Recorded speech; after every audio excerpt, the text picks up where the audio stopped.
जवान मूवी एक भारतीय हिंदी भाषा की एक्शन थ्रिलर फिल्म है जिसे एटली अपनी पहली हिंदी फिल्म में द्वारा लिखित और निर्देशित किया गया है। इसे रेड चिलीज एंटरटेनमेंट के तहत गौरी खान और गौरव वर्मा द्वारा निर्मित किया गया है। फिल्म में शाहरुख खान एक जैसे दिखने वाले पिता और पुत्र की दोहरी भूमिका में हैं। उनके साथ नयनतारा अपनी पहली हिंदी फिल्म में और विजय सेतुपति हैं।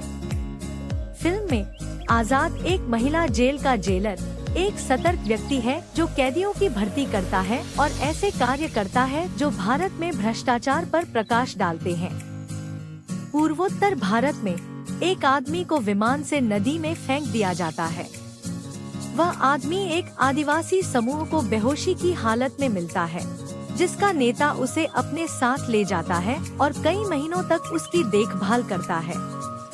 जब जनजाति पर हमला होता है तो वह आदमी जाग जाता है और उन्हें बचाता है। वह जनजाति का मसीहा बन जाता है, लेकिन पता चलता है कि वह अपनी याददाश्त खो चुका है। जनजाति का एक लड़का वादा करता है कि वह एक दिन उस आदमी की पहचान का पता लगाएगा।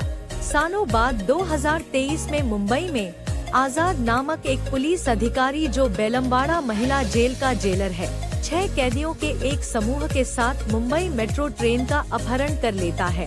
लक्ष्मी, ईरम, इस्करा, कल्की, हेन्ना और जानवी और यात्रियों को बंधक बना लेते हैं। जब एक पुलिस अधिकारी समूह में से एक को पकड़ लेता है तो आजाद उसे बांध देता है, लेकिन उसे चोट नहीं पहुंचाता। आजाद एक महिला बंधक को गोली भी मारता है। इसके बाद आजाद कल्की के पिता एक गरीब किसान की आत्महत्या के बारे में बताता है, जिसे बंधकों को ऋण चुकाने में असमर्थता के कारण बैंक द्वारा परेशान किया गया था। आजाद फोर्स 1 अधिकारी नर्मदा राय के साथ बातचीत करता है और कृषि मंत्री से बंधकों के जीवन के बदले में 40,000 करोड़ रुपए भेजने के लिए कहता है। वैश्विक हथियार डीलर कली गायकवाड़ को पता चलता है कि उसकी बेटी आलिया बंदियों में से एक है। यह भी पता चलता है कि जिस बंधक को गोली मारी गई थी वह अपहरणकर्ताओं में से एक था और उसे कोई चोट नहीं लगी थी। आजाद और उसका गिरोह किसानों के बैंक खातों में पैसे ट्रांसफर कर देता है और भाग जाता है। आलिया के जरिए आजाद ने काली को अपना नाम विक्रम राठौर बताया। नर्मदा की बेटी सुची अपनी मां के लिए पति की तलाश कर रही है और आजाद से प्रभावित है। अपनी बेटी के अनुरोध पर नर्मदा आजाद से मिलती है।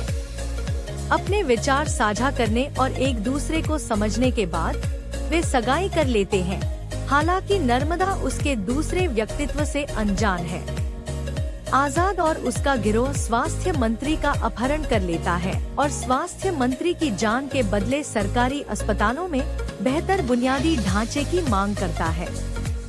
आजाद बताता है कि ईरम, जो उस अस्पताल में डॉक्टर था, ने एन्सेफ्लाइटिस से पीड़ित बच्चों के लिए ऑक्सीजन सिलेंडर की मांग की थी, लेकिन स्वास्थ्य सचिव की लापरवाही और भ्रष्टाचार के कारण उसे आपूर्ति से वंचित कर दिया गया था, जिसे यह